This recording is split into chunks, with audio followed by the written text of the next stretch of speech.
Everyone, welcome back to my channel. আজকে সবাইকে জানাই পয়লা বৈশাখের অনেক অনেক শুভেচ্ছা আর ভালোবাসা। আর আজকে বছরের প্রথম দিনটা শুরু করলাম দক্ষিণেশ্বরের উদ্দেশ্যে। আমরা দুপুর বেরিয়ে গেছিলাম বন্ধুরা মিলে দক্ষিণেশ্বরে যাওয়ার জন্য। দক্ষিণেশ্বরে তো এমনিই ভিড় থাকে, তারপর আজকে পয়লা বৈশাখ ভিড়টা যেন আরোই বেশি। আর মন্দিরের ভেতরে তো ফোন এলাও করে না, তাই আমাকে বাইরে দিয়েই ভিডিও করতে হয়েছে সব।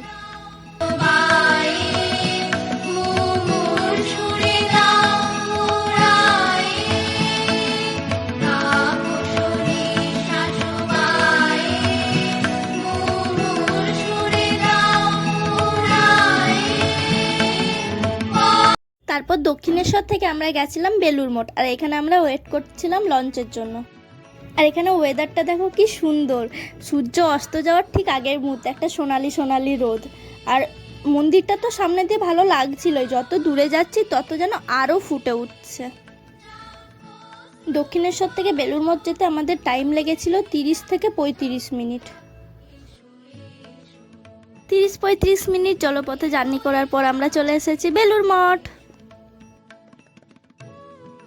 এখানেও সেম ভেতরে ভিডিও করতে দেয়নি, তো কি আর করবো, আবার ব্যাক করে চলে এলাম কিছুক্ষণ থাকার পর দক্ষিণেশ্বর।